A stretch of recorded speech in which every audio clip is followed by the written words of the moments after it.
Music's off. If everybody could come on in. Apparently there's no microphone, and I have a very soft voice, so there might be a problem with that.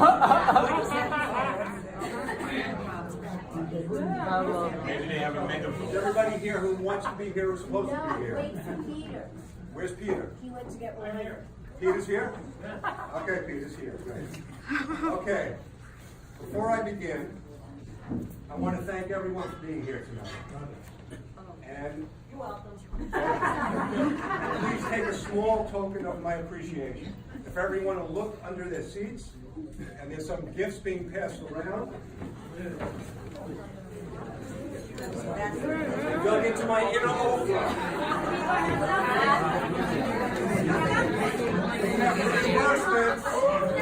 Everyone gets 50 cents because there's no stamp on the return receipt. So hard. Everyone gets 50 cents. You get 50 cents. You get 50 cents. You all get 50 cents.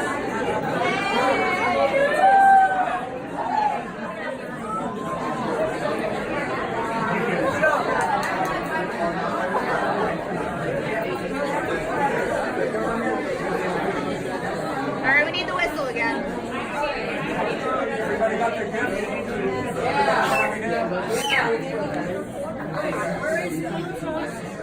It wasn't that exciting. Okay. I was very apprehensive about giving this speech, but as I look around, I see that I'm surrounded by family and friends, and some phenology employees who I will never see again. So what's the big deal? If I screw this up, I'm sure no one here will ever remind me of it. So the big question is, why would someone who hates wedding speeches be giving not one, but two speeches, as you will be hearing from me again tomorrow? A year ago, at my cousin Rachel's wedding, happy anniversary, Rachel, Paul. Michael informed us that there would be no technology at the wedding. We did not agree. We decided that we did not want to see the emergence of crazy Michael at that time. Later on, Cheryl went as far as to say that we should not bring it up again, as he probably will forget. I reminded her that he still remembered algebra, and this was not going away. Sure enough, the next day, while we were relaxing by the pool, Michael reminded us of the Amish-like wedding plan, and informed me that I was to give a speech. I was immediately opposed, and we were at an impasse. Michael or Amy, I'm not sure of the details, then suggested a bet. We would have a swimming race, and if I won, I would not have to give a speech. Having seen Michael swim, it's like he has some sort of a neurological condition or a bad yeast infection. I decided to up the ante and added that if I win, cell phones would be permitted. Not to be outdone, Michael said if he wins, then it would be two speeches. One at the rehearsal dinner and one at the wedding. It was at this point that I made a critical error. I agreed to 2 laps across the pool instead of 1, and did not demand that the pool be cleared of all people. Suffice it to say, cell phones are banned at tomorrow's wedding. You will now see what happened, and pay close attention to the child standing in the pool when I attempted to make my turn.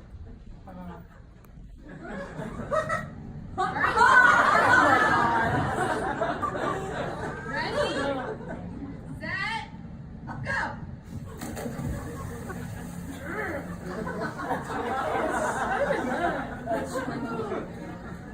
Got 4 points, man.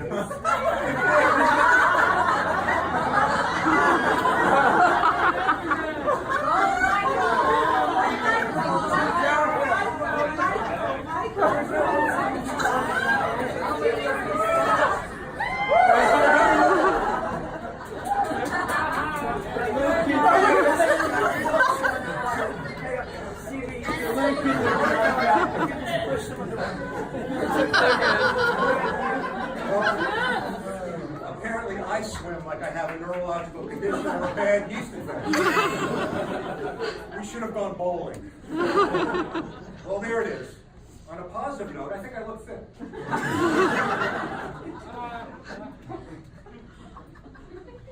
So now I was faced with the prospect of having to give 2 speeches, and I was at a loss. So I heard that you could learn a lot of information on the internet. My first question was, why is there even a rehearsal dinner? As I looked around earlier, I see no one needs practice eating before we eat again tomorrow. But apparently this is different.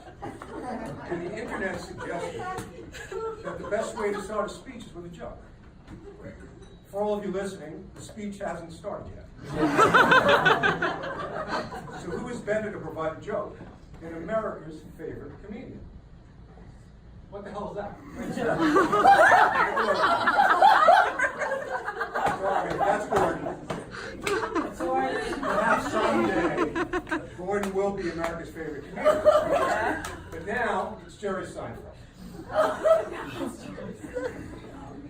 I stand before you tonight as a very happily married man. So I can recommend being married to you. I cannot, however, recommend getting married. I don't like big weddings, and I'm sure there's a couple here in the audience tonight. If you are here, you're engaged, you're planning a huge blowout wedding, do not raise your hand, do not make a sound, do not acknowledge me in any way. Because there's something I need to tell you about this wedding that your family will not tell you. Your friends will not tell you, only I. Your strange little TV friend. I find myself in this unique position that I might be the only person you do know that can tell you the straight up honest truth, which is this. Nobody wants to go to your wedding. We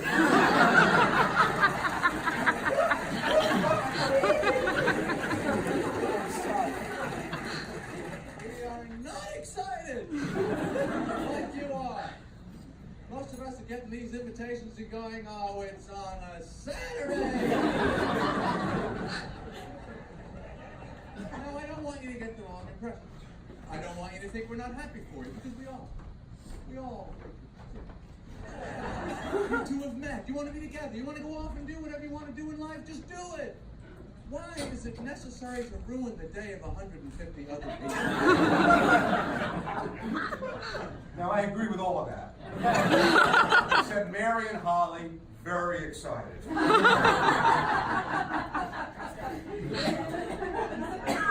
Now it's time to begin.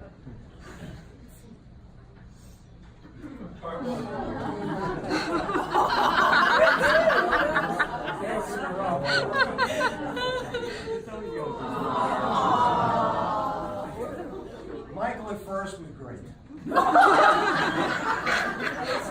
He would wake up at a reasonable hour.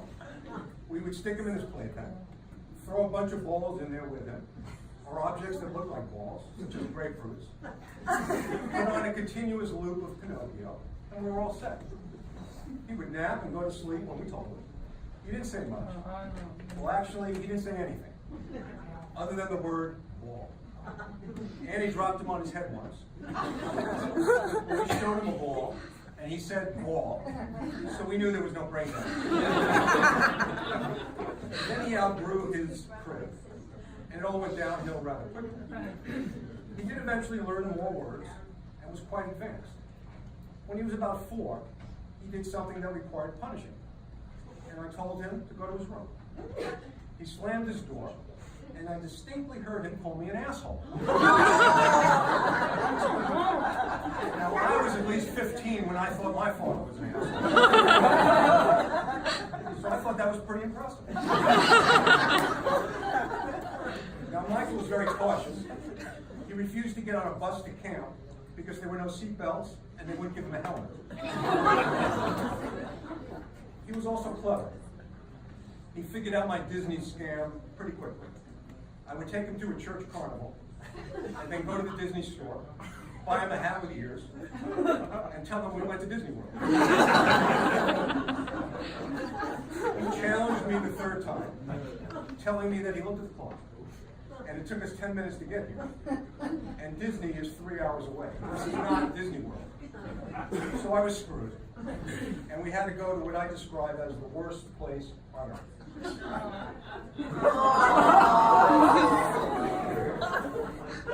Yes, he looks very cute there.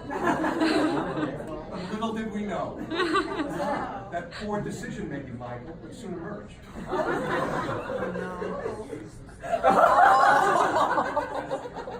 Oh, we're in this.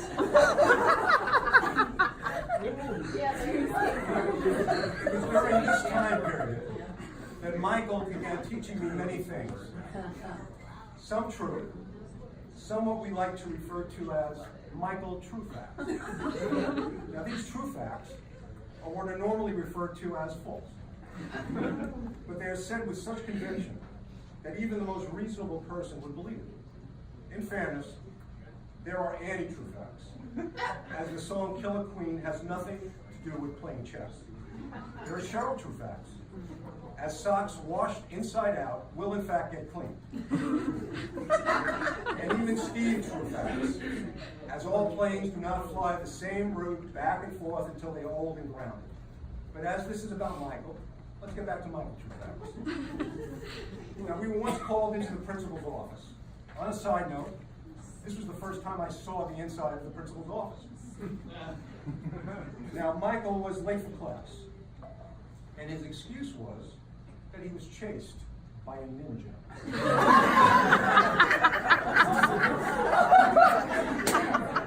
Now, he said this with such authority that the principal told us that they looked at surveillance footage. And shockingly, there was no ninja. No lie, this actually happened. My response was, is everyone here insane? It was during this time period that other issues arose. Not atypical, but always to an extreme. Waking Michael up was a trying experience. I had 3 alarm clocks set up, including one for the deaf that would vibrate, and one on wheels that would move all around his room. Now, my best weapon for waking him up was William. I would just say, William, wake up the boy, and he would take care of the rest.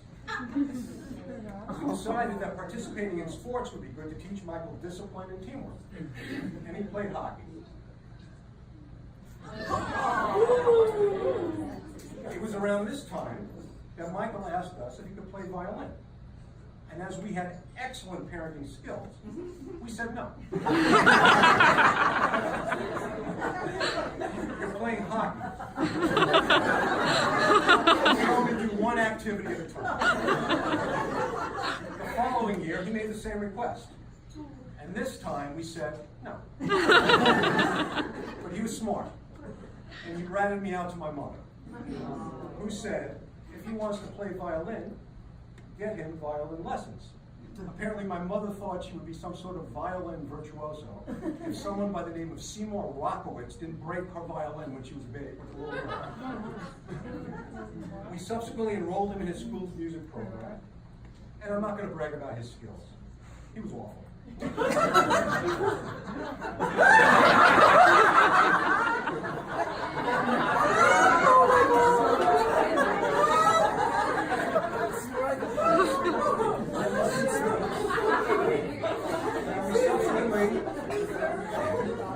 We subsequently received a call from the music director for a meeting. We assumed that we were going to be told that he was out of the orchestra. And we were fine with that, because, the sound he produced was unbearable. Instead, we were told that he had a gift. I thought she had us confused with someone else. She didn't, and suggested that we get him private lessons, which we did, and he did improve. Although he would confuse practicing 45 minutes a day with 4 to 5 minutes a day. Now, one summer, Michael went to music camp right here in Michigan, and he was subsequently thrown out for breaking some rules.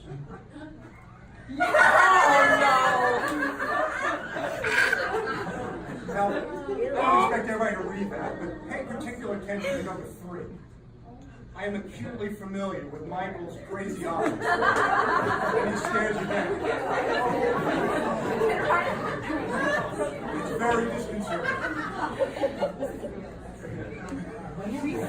Fortunately, the 10-year ban from the state of Michigan is over, and we're all able to be here this weekend. Now, Michael continued to teach me many things, some good and some not so good. He taught me how to avoid looking stupid by waiting until all movements of a concerto are completed before clapping. I learned that the vanilla plant is an orchid. Here are some other things I learned. By the way, as you can see, there were many accomplices to my learning.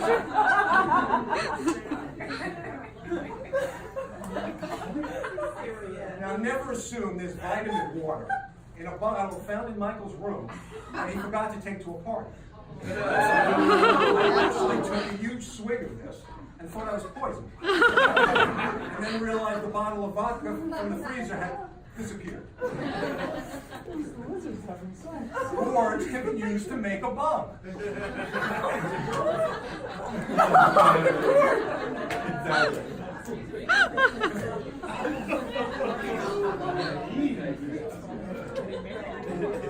Never assume that Michael understands the difference between North and South. I used to call him Magellan, as his getting lost was legendary. I learned that the belt of this bathrobe can literally become part of the street when it's left there for more than 48 hours. Sarah, is it still in front of your house? Is she here? Yeah, she's right here. There? Probably. You can take a taxi from Lake Tahoe to San Francisco. As long as someone pays. In this case, me. I learned that when Michael calls in a panic, the car was not stolen. He just forgot where he parked it. On that note, I learned that when a car gets towed in Miami and Chicago, it's the same process. I pay. Did you know that tissue is different than toilet paper and should not be flushed? I Googled it. He's correct. Really? Yes. He's correct. Now, don't get me wrong. Although those years are trying, there were many positive things. Michael played in the Florida Youth Orchestra and performed in Carnegie Hall. He was All-County many times and All-State, and played in the Miami Symphony for 2 years, and was first chair All-State when he was a senior. Subsequently, he performed in Japan and Italy, and was not banned from either country.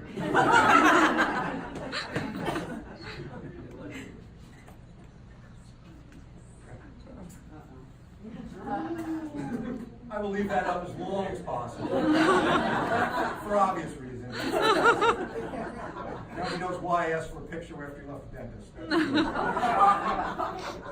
Now, when Michael started college, becoming a responsible adult was not immediate. Initially, I continued to have to wake him up from afar, tell him his bank account was devoid of funds, there were missed flights, oversleeping for exams. He received an incomplete for a seminar, which required nothing more than showing up. He assured me that he would make this up. When I was preparing the speech, I checked his college transcript. The incomplete is still there. Of note is that alcohol may have played a part, and there were others involved.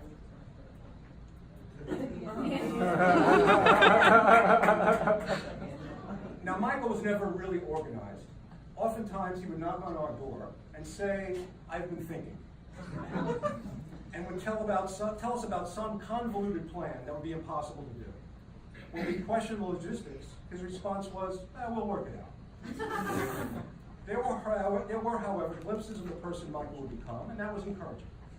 To summarize, there were times we thought Michael would end up in jail, but that was based solely on what I describe as inside the house issues. Outside the house, everyone loved Michael, because he's caring and kind, and that is the Michael that we see today. I am leaving out many things, but this is getting long. So I will move on to Michael met Claire. Okay, when we first saw them together, the one thing that stood out was that Claire understood him. I know it's cliche, but they sort of complete each other. Now the person who's planning consists of, we'll work it out, is marrying the person who wrote this.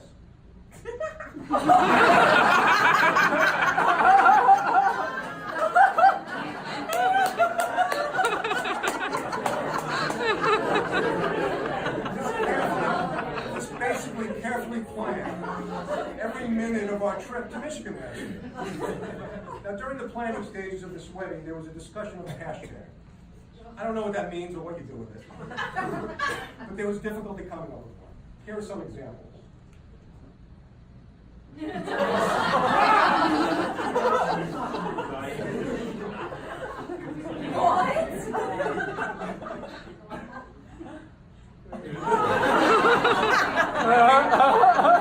came up with that one in case the marriage doesn't work out. Now, we absolutely adore Claire and know that she's a big part of the man Michael is today. Michael teaches at-risk youths. He plays for the sick and dying. He tries to bring joy to people's lives through music. I think the story of William Howard epitomizes the person Michael is. William was homeless, and according to William, who we contacted, Michael walked, stop doing that, Michael, I'm going to lose it too. Michael walked up to him outside a police station on Addison Avenue, where he was sleeping, and started a conversation, offering to do his laundry and fix him a hot meal. William accepted and went home with Michael. After his clothes were cleaned and he showered and ate, William asked Michael if he could crash on his couch for the night. Michael said okay, and William had 16 hours of restful sleep. Michael did not. Apparently, William snores like a freight train.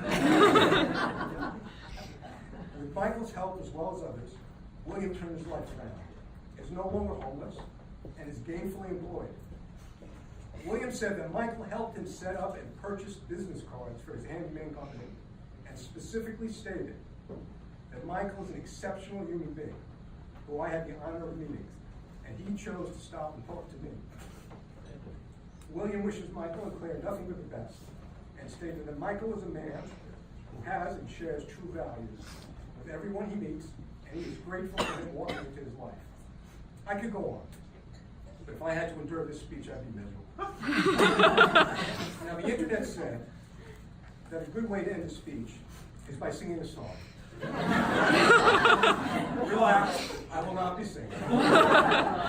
No one needs to hear that.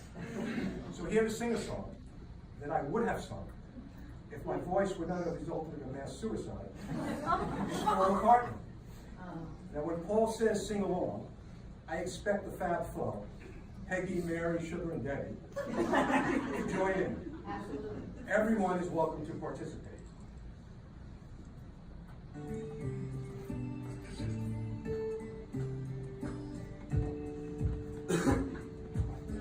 Give me your hand, I like to shake it. I want to show you I'm your friend. You'll understand if I can make it clear. It's all that matters in the end.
sun.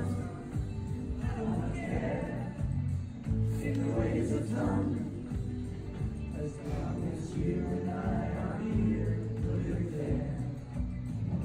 As long as you and I are here, put it there.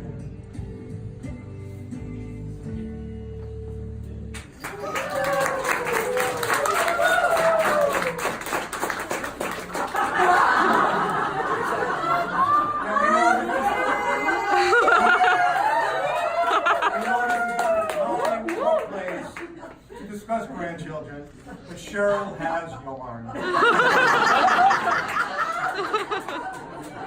Thank you. Everybody enjoyed dinner. Special thanks to Annie, who made this presentation magical.